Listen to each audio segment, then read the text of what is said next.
आपने क्योंकि डॉक्टर कलाम के साथ भी काम किया हुआ है, तो वो उनका स्पिरिचुअलिटी और गॉड के साथ कैसा रिश्ता था? जैसे आपने बुक में भी मेंशन किया है कि एक और किताब है ट्रांसेंडेंस, उसमें भी है, उसमें काफ़ी डीप आंसर है इसी प्रश्न का।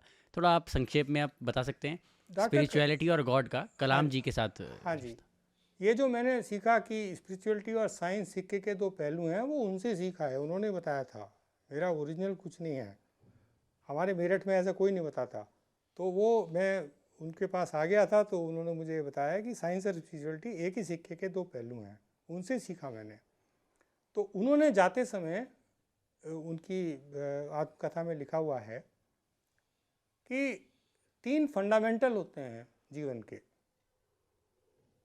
पहला फंडामेंटल इमेजिनेशन, जो आपकी कल्पनाशीलता है, वो आपका सबसे बड़ा गुण है, सबसे बड़ी क्वालिटी है ह्यूमन बीइंग की, जो और किसी में नहीं है।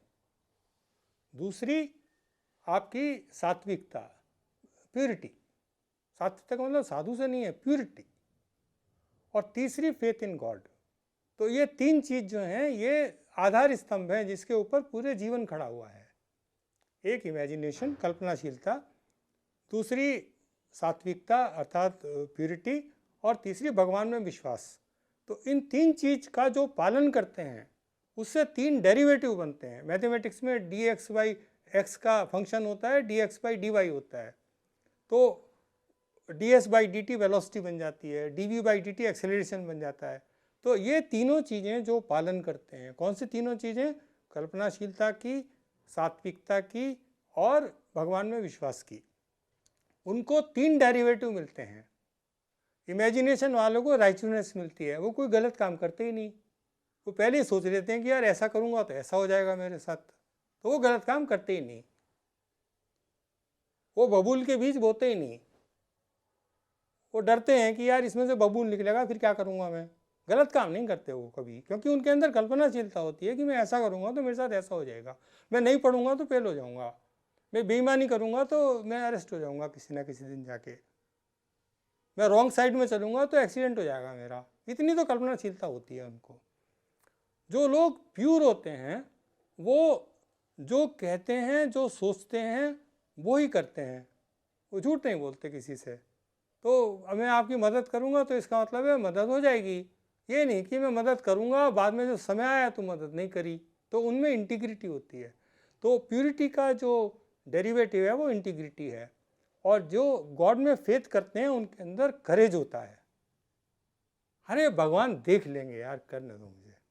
तो ये जो भगवान देख लेंगे, ये करेज है एक्चुअली। तो अच्छे जो इंसान है, पूरे जीवन का सार ये है, कल्पनाशीलता, सात्विकता, भगवान में विश्वास, ये करो। जब ये करोगे तो राइचुअसनेस, इंटीग्रिटी, करेज अपने आप आ जाएंगे। जैसे दूध में से दही जम जाती है, वो अपने आप आ जाएंगे। बस ये सार कलाम साहब ने बताया था। ट्रांसेंडेंस हमने किताब का नाम इसलिए रखा कि कलाम साहब एक मुसलमान थे, दीनी मुसलमान थे, नमाज़ पढ़ते थे, रोज़े रखते थे, ऐसे कोई ऐसे मुसलमान नहीं, दीनी मुसलमान थे। और प्रमुख स्वामी जी महाराज साधु थे। ओके, तो दोनों के बीच में स्नेह था। कैसा स्नेह था? तो उन्होंने बाउंड्रियां क्रॉस करी, उन्होंने रिलीजन की बाउंड्री क्रॉस करी। तो ट्रांसेंडेंस मतलब जो बाउंड्री है, बियॉन्ड बाउंड्रीज। तो ये लोग बियॉन्ड बाउंड्री थे, beyond the boundary of their religion, beyond the boundary of their subject. So much so कि कलाम साहब को गुजराती नहीं आती थी और प्रमुख स्वामी जी को अंग्रेजी नहीं आती थी। तो कुछ तो कैसे तो कम्युनिकेशन होता था ना उनके बीच में। तो इसलिए हमने उनकी किताब का नाम ट्रांसेंडेंस रखा। तो जितनी ट्रांसेंडेंस आप जीवन में फील करोगे, बिना भाषा के बोलना सीखोगे, बिना कहे सुनना सीखोगे, उतना ही लाइफ में मज़ा आना शुरू हो जाएगा।